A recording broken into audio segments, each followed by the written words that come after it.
and then I will just welcome everybody. Some of you don't have your cameras on. That's totally fine. The ones that do, that's totally fine as well. Want to say welcome to everybody, whether you're here face to face or we'll look at this in the future. But I wanted to say happy election day. No, don't act like you're not excited about election day. How many people voted today? Today was my first day to vote. Today was your first day to vote, and you did, correct? Yes. If you want to vote and you have 2 hours to do so, if you're registered and everything like that, feel free to do so. If you need to take the time during class to do so, to do your civic duty of voting. I went early this morning to my voting precinct a little beforehand and then got in, and it was in and out in about 20-25 minutes. So if you need to go vote, go do that. We will be talking about election day, and then we'll look at a couple of videos to explain things better than I can do. But we'll look specifically and we'll write some notes even up on my little classroom. It's my office, actually. Let's see if I can get a good angle here. So that's my office. Yeah, office and whiteboard, because I'm such a teacher that I have to have a whiteboard. So election, that's terrible. Maybe we need a new blue. Let's go red then.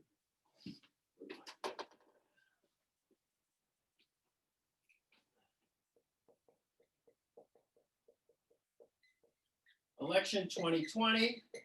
So we'll preface this, and you can see me, right? I'll just a little bit because I'm a little tall. So we don't want to talk about the candidates. We don't want to talk about who you voted for because we don't care. We want to talk about the process. Want to talk about our type of voting, our type of system. We're talking about a funny thing called the Electoral College, the electoral delegates. So in election 2020, we have a couple of things we want to talk about, and I'll use black for this. We will talk about popular vote. And you guys can help me out with this. Do you know what the popular vote is?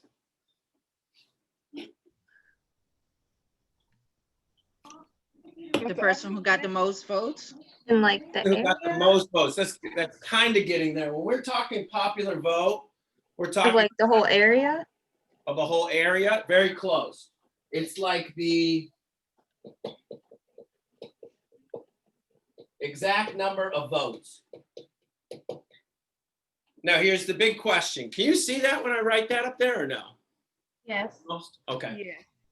When we're talking about popular vote, we're talking about the exact number of votes. So I vote for so-and-so, that counts as one vote. You vote for so-and-so, that counts as another vote. So you might have, 50 million people vote for a certain candidate. It's the exact votes. Do you win off of a popular vote? No. No. Somebody said no. Did somebody say yes? I said no. I think you win off the I went in and out. electoral. Okay. So what I want to get across is that we have a unique thing in the United States, and you can have multiple opinions about it. I'm going to try to present both sides of the story of it, but we do not elect a president off of a popular vote. It's a unique thing here, and there's a couple of reasons why. We have in the judicial branch, we have 450 people, okay? We have 100 that are senators, and we have 350 that are in the House of Representatives. And this is how I write super shorthand. So in the judicial, okay, these are the people who create laws there are 100 senators, which is even number per state. We have 50 states. Guess how many there are? Come on. Two per state.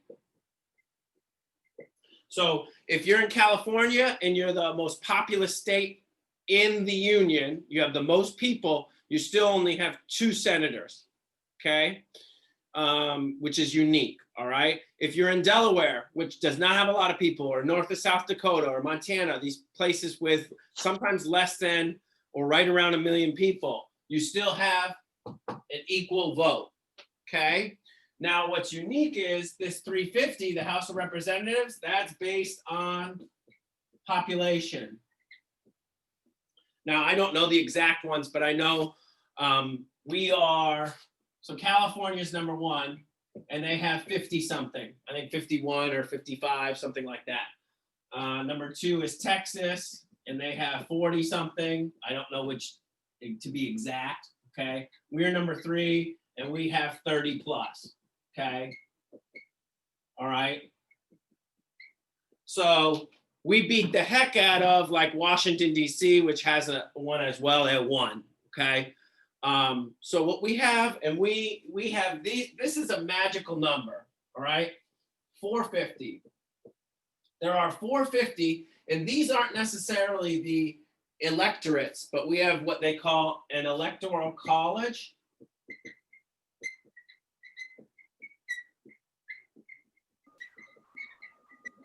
And it's not a place where you learn. It's a group of people, delegates from each state, okay?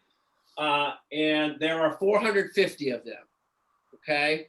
And kind of the thought was back when they created the Electoral College in like colonial times, when we had our first 13 states, very hard to get everybody voting on one day and get all the votes counted and then bring them all to I think Philadelphia at the time was the capital, and count it all up and see who won. So they decided, okay, we need to have representatives from that particular area based on their population, and then based off of, in the case of the senators, you just have an equal opportunity. With the Electoral College, it allows for, you're basically voting, your votes help the Electoral College in your district select whoever you wanted to select, okay? So it breaks it down this number. So I am going to write this. This is the magical number.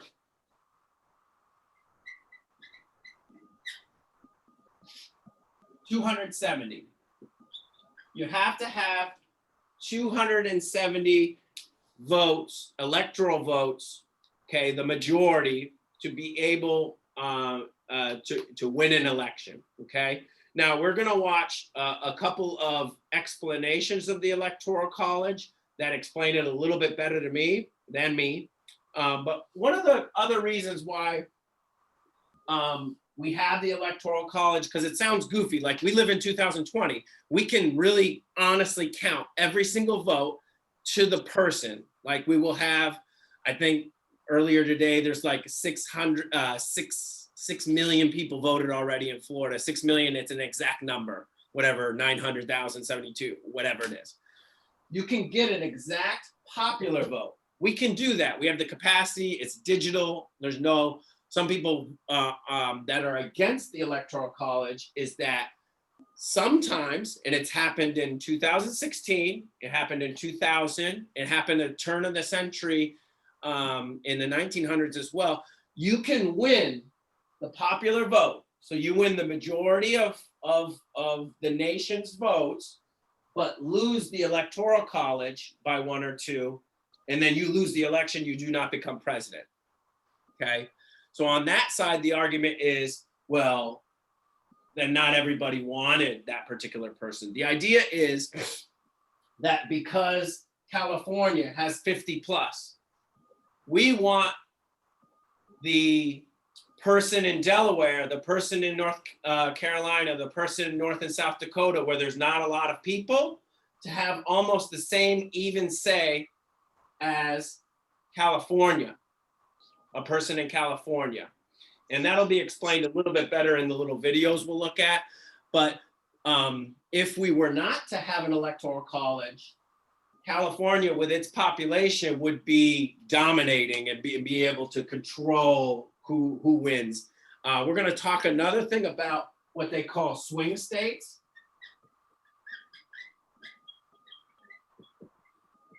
Does anyone know that term?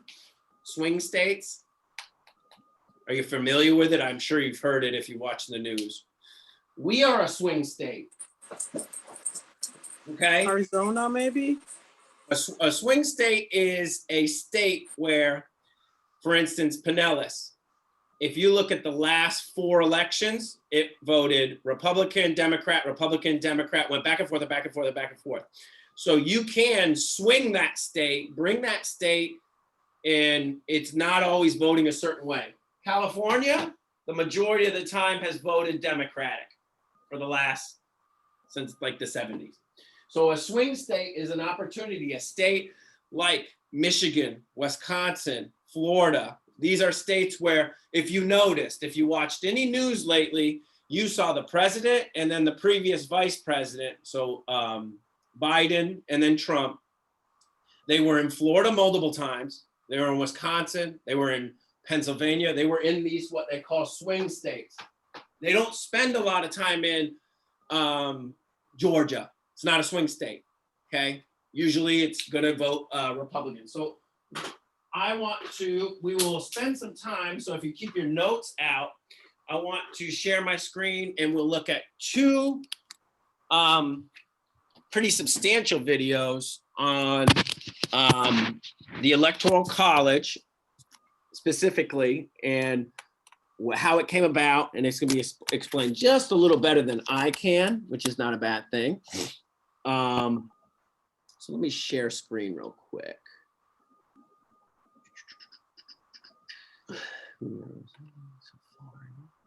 Where is it? There we go.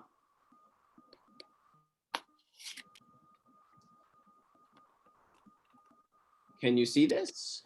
All right. And this will be very interesting tonight if you keep up. You don't have to keep up with this. Some people are very, not interested in this, but I find it to be pretty interesting. So let's look at the Electoral College. This is explained, okay? If you watch the news during a... All right, so we'll go back. I will put it in the theater mode. And maybe it'll work. If you watch the news during a presidential election, you'll hear a lot of this. What do the national polls look like? Hillary Clinton's nationally national. Joe Biden is currently ahead. But these national polls don't actually tell you who's going to win. Yes, Throw the national polls out the window. They don't matter at all. What matters are those swing states. Yes, the swing states. So the swing states, I talked about this a little bit, and it explained first the swing states, what they are, give you some examples. We're one of them. This is why we had both candidates, multiple candidates in Tampa at the same exact time. Why? We're a swing state, okay? We could push it one way or the other. Most democracies around the world elect their head of state with a popular vote, so whoever gets the most votes wins. But in America, we do it a little differently. Just a little bit. The US is the only country that picks its president using something called the Electoral College. Bingo, bango, there it is. Made up of delegates from each US state. When Americans vote for president, what they're actually voting for is who their state will vote for. Mm-hmm. This is why every so often someone wins the presidency without winning the popular vote. So it's going over the presidents who won by electoral college rather than by this is why every so often by someone the popular wins the vote. So Quincy Adams, okay, 1824. Without Hayes in 1876. winning the popular vote. Benjamin Harris in 1888. That's happened twice George W. Bush in 2000. in just the past 20 years. And then 2016, Donald J. Trump. The majority of Americans do not like the system and haven't for a long time.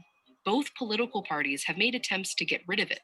So why does the US still use the Electoral College? And who actually benefits from it? The Electoral College is based on how people are represented in Congress, where each state has a number of representatives based on its population, Mhm. and every state also gets 2 senators. How many? 2. That's one's easier to remember. So, for example, let's look at Texas, which has a huge population, Huge. and Vermont, which has a really small one. Texas has 36 representatives in Congress. Oops, I was off by 4. Vermont only gets 1. Representatives in both states each represent roughly the same number of people. In the Electoral College, a state gets the same number of delegates as their congressional representatives, plus 2 for each senator. Mhm. So Texas has 38 electoral votes, Vermont has 3. But this combination makes the number of people each delegate represents way different between states. In Texas, 1 electoral delegate represents 3 times the amount of people as 1 in Vermont. And that makes each individual person's vote in Vermont a lot more influential. The Electoral College creates discrepancies like this all over the country. A voter in Wyoming is worth 3.5 times as much as a voter in California. And the winner of the presidential election is the candidate who gets 270 or more. How many? Everyone? 270 or more. 270, and that is the magic number. That you'll hear that if you watch, and some people will, some people won't. If you watch anything tonight, you will see 270, 270, 270. You got to hit that magic number. These Electoral College votes. These are the results of the 2016 election by state. You're probably more familiar with this version of it, Yeah, a that map makes of better red states and blue states. But this chart tells a different story. You can see that no state is actually all red or This is actually, look how even the votes are. Okay, blue is Democratic, which would be, and this is 2016. And then the Republicans would be the red. It's almost even. blue. But almost every state awards its electoral votes the same way. Yeah, so if you win one more in Florida than your opposition, you get all of those points. The candidate who gets the most votes in a state gets all its electoral votes. If they win the state by 1%, they There you win go. 100% of the electoral votes. In 2016, more than 4 million people voted for Donald Trump in California. In fact, more people voted for him there than in any other state except for 2. Yeah. But it didn't matter. Hillary Clinton got more votes there, so she got all 55 All of its electoral votes. 55 electoral votes. Clinton never even campaigned in California. Woo. Polling showed she'd easily win the state. Trump only visited Texas once. He knew he'd basically had that state's electoral votes locked. Yeah.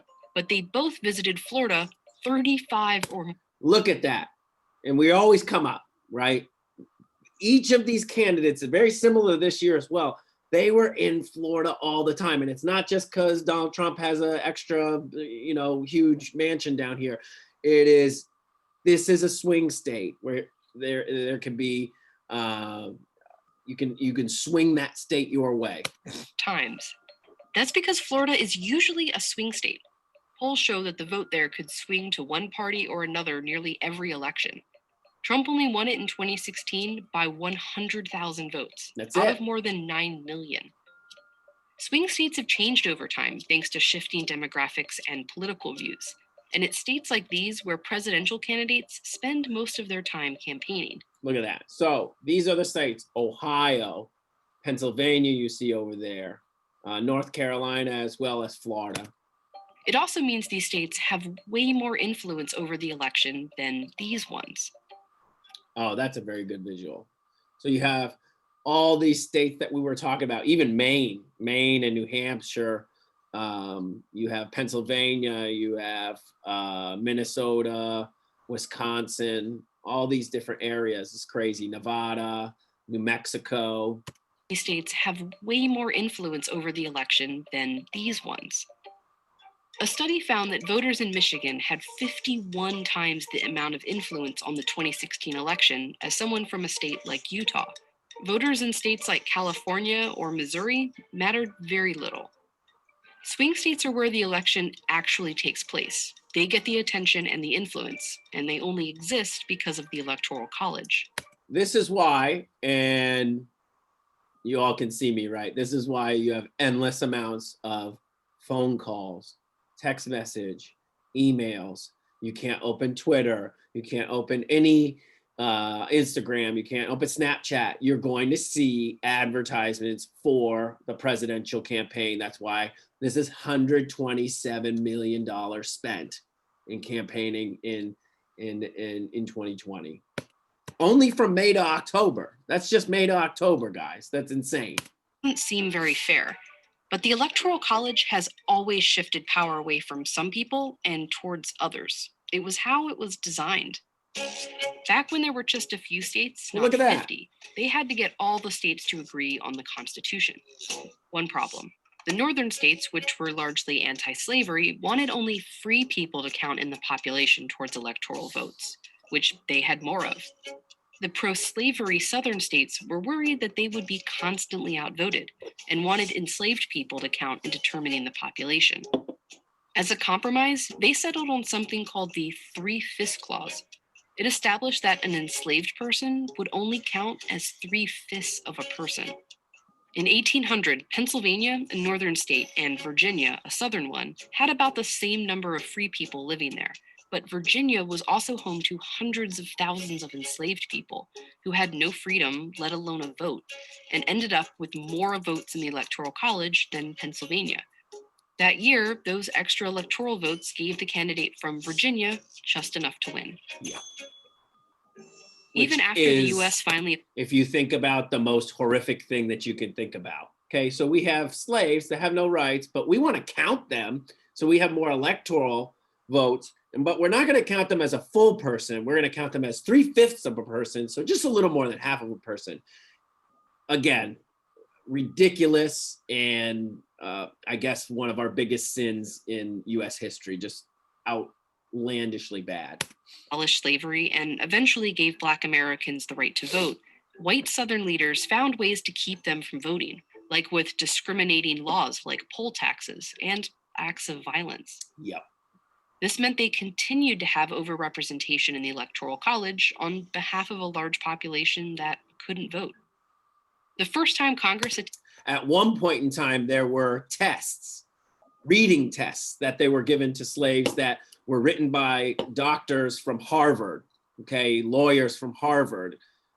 These people couldn't read and still had the right to vote, but would not pass that test. It's another insane thing in US history. to replace the Electoral College with a simple popular vote was back in 1816. But senators from southern states blocked it, saying it would be deeply injurious to them. In 1969, Congress came even closer. Replacing the Electoral College had support in both parties and even passed the House, but it was blocked again by Southern senators. A senator from Alabama wrote, "The Electoral College is one of the South's few remaining political safeguards. Let's keep it." Why change a system that historically had and still was benefiting white Southerners? Today, the states that the Electoral College benefits have changed, but it's still making some voters more powerful than others. If we look at the states with a lot of electoral votes for not a lot of people, and the states with a little electoral votes for a lot of people, these states are a lot wider and less diverse than the rest of America. And many of these states are Republican strongholds. These tend to vote Democratic. That's one reason the two most recent Republican presidents have won the Electoral College without winning the popular vote. And since it's currently Democrats that are primarily disadvantaged by the Electoral College, they're the ones leading the charge to replace it with a popular vote. Get rid of the Electoral College. But as politics have changed, the people most critical of the Electoral College have too. In the 1948 presidential election, New York ended up being the major swing state. A congressman from Texas said, "I have no objection to the Negro in Harlem voting, but I do resent the fact that his vote is worth 100 times as much as the vote of a white man in Texas." Swing states change. What doesn't is that the Electoral College gives certain people more power to pick the president. And its biggest defenders have always been those who benefit the most from it.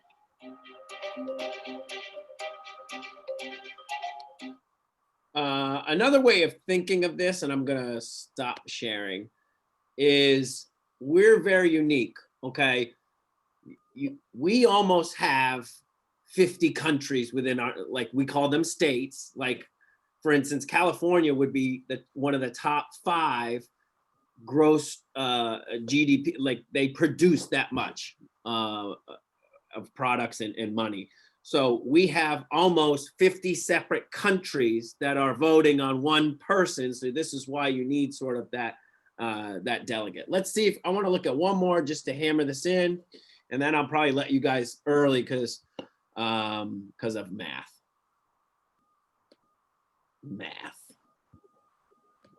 Let me share. Go back to it. And all right, let's look at this one. A little shorter. Hopefully explain it. Whoa, an advertisement.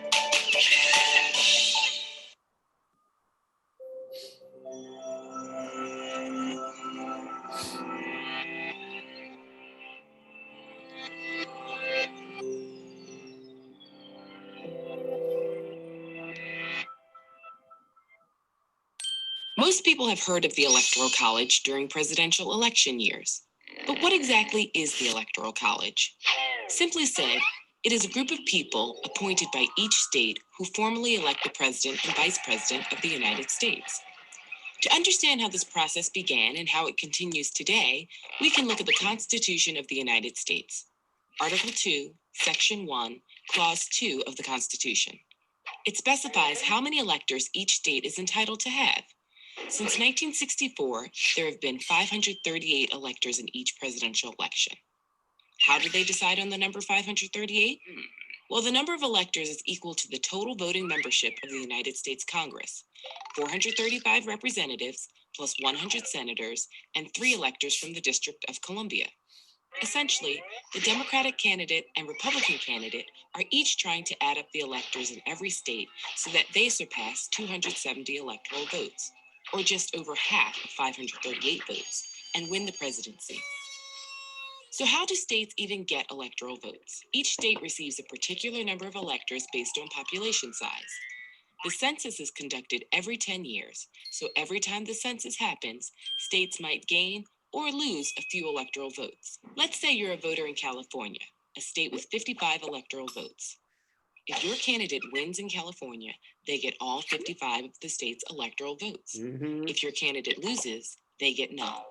This is why many presidential candidates want to win states like Texas, Florida, and New York. If you currently add up the electoral votes of those 3 states, you would have 96 electoral votes. Even if a candidate won North Dakota, South Dakota, Montana, Wyoming, Vermont, New Hampshire, Connecticut, and West Virginia, they would only gain 31 electoral votes total from those 8 states. Here's where it can get a little tricky. On a rare occasion, like in the year 2000, someone can win the popular vote, but fail to gain 270 electoral votes. That's how it goes. This means that the winner may have won and collected their electoral votes by small margins, winning just enough states with just enough electoral votes, but the losing candidate may have captured large voter margins in the remaining states. If this is the case, the very large margins secured by the losing candidate in the other states would add up to over 50% of the ballots cast nationally. Therefore, the losing candidate may have gained more than 50% of the ballots cast by voters, but failed to gain 270 of the electoral votes. Some critics of the Electoral College argue the system gives an unfair advantage to states with large numbers of electoral votes. Think of it this way. It is possible for a candidate to not get a single person's vote, not one vote, in 39 states or the District of Columbia, yet be elected president by winning the popular vote in just 11 of these 12 states: California, New York, Texas, Florida, Pennsylvania, Illinois, Ohio, Michigan, New Jersey, North Carolina, Georgia, or Virginia. This is why both parties pay attention to these states. However, others argue that the Electoral College protects small states such as Rhode Island, Vermont, and New Hampshire, and even geographically large states with small populations like Alaska, Wyoming, and the Dakotas. That's because a candidate can't completely ignore small states, because in a close election, every electoral vote counts. There are certain states that have a long history of voting for a particular party. These are known as safe states. For the past 4 election cycles, in 1996, 2000, 2004, and 2008, Democrats could count on states like Oregon, Maryland, Michigan, and Massachusetts, whereas the Republicans could count on states like Mississippi, Alabama, Kansas, and Idaho. States that are teetering between parties are called swing states. In the past 4 election cycles, Ohio and Florida have been swing states, twice providing electoral votes for a Democratic candidate and twice providing electoral votes for a Republican candidate. Think about it. Do you live in a safe state? If so, is it a Democratic or Republican safe state? Do you live in a swing state? Are your neighboring states swing or safe? Is the population in your state increasing or decreasing? And do not forget, when you're watching the electoral returns on election night every 4 years and the big map of the United States is on the screen, know that the magic number is 200 and start adding. Yes, 270. So that's tonight we should do that. All right, so we need to fix some numbers because I screwed up the numbers. And then we'll call it a night, I think. Stop sharing.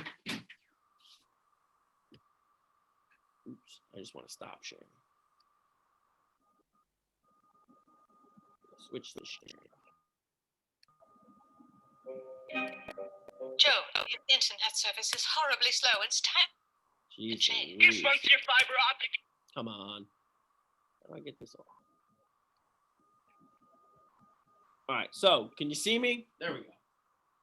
All right, so we need to switch some numbers around because I screwed it up. Hey, I mean, I'm not perfect, right? All right, so it is 435, 535, excuse me. So 435 in the House of Representatives, 535 all together. Then we have Puerto Rico and the, what do you call it, Washington, D.C. So the Electoral College is 538, okay? And then the magic number is 270, okay? Still 270. I got that number right. 275. Is it 275? Yeah, I think it will. Was it? Let me see. Let's go back. I thought it was 270. I could screw up twice in one day. I've done it. If you watch the news during a presidential Whoops. election, you'll hear a lot of this. What do the national polls look like? Hillary Clinton's He's What's the goal number? representatives in both states. Uh-oh, what happened? This is all bugging out of me now. No. Get out.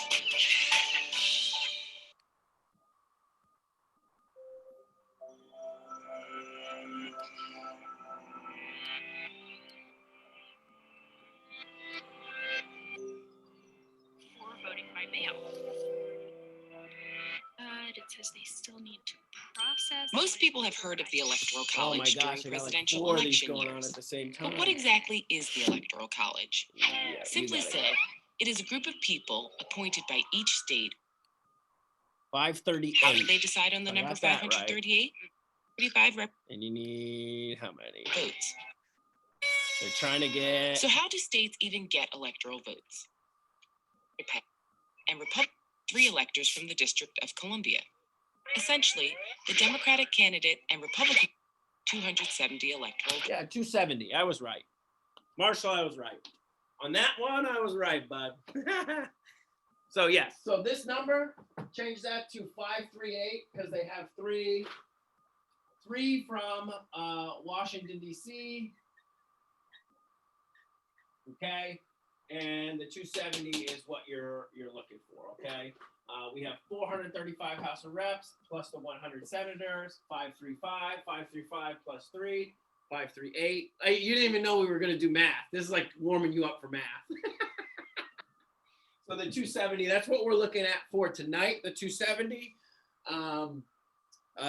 If you want to watch it, cool. If you don't, I totally understand because it's sometimes very dramatic. I do think in what has been said on the news lately is that these are not all going to be calculated officially for the next 12 days. So we used to be able to say, okay, at the end of the night, midnight, 1 o'clock, we can officially, somebody will give a speech of not resignation, but a secession speech, just say, I didn't win, they won. That's not going to happen tonight. That's frustrating. That's probably not going to happen in the next week or two. Some have forecasted it the next month. So it might be in December before we actually know who officially has won these particular 270 votes. I hope that's not the case. You could say a little prayer, but because of counting all those votes in this state, we were allowed to count votes that happened prior to today during that time frame. In places like Michigan, they were not permitted to count those votes until today. So they had millions and millions of people present their mail-in votes and weren't able to count those. In Florida, we've been counting them this whole time. That's why the other day, I know on my Facebook, it popped up. It was like, we have 4.9 million people voted in Florida already. How do you know? They were already able to count that. That's not the case in some states. So it's going to take some time. Everybody breathe. We're going to be good. Everything's going to be okay. I'm going to give you the next, what do we got, 15 minutes. So you can either ask me some questions, stay here with me, or prep yourself for math, say some prayers. I don't know what you need to do. I wouldn't be able to do math at this point. This was already enough math. I screwed up a little bit. You saw me.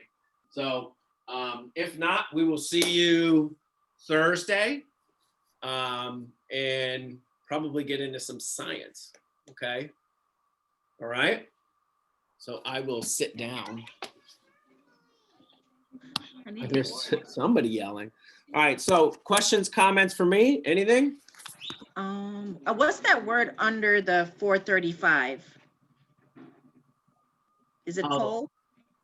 POP, the population. Population, okay. So those states, California is the first in population, Texas, then Florida.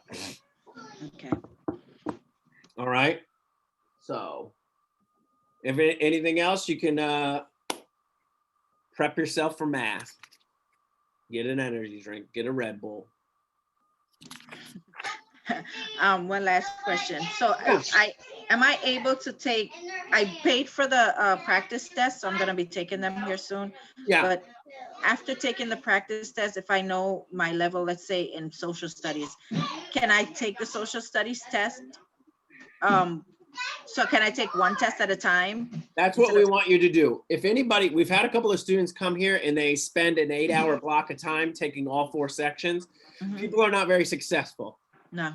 Because we want you really to dedicate all your effort on that one. So if it's social studies, you just do your best on the social studies. So yeah, we want you to take 1 per day. Okay. And then we never want you to take multiple per day because it's just mentally draining.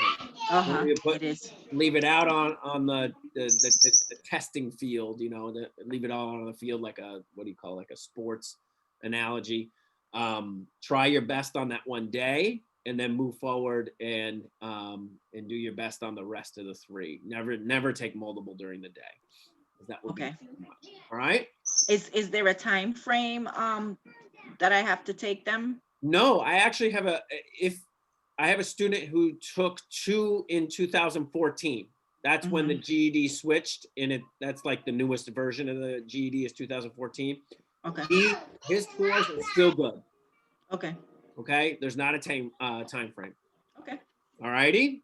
Thank you. Thank you guys. Have a great one. You too. Have a good night. See you later. Thank you. Yes.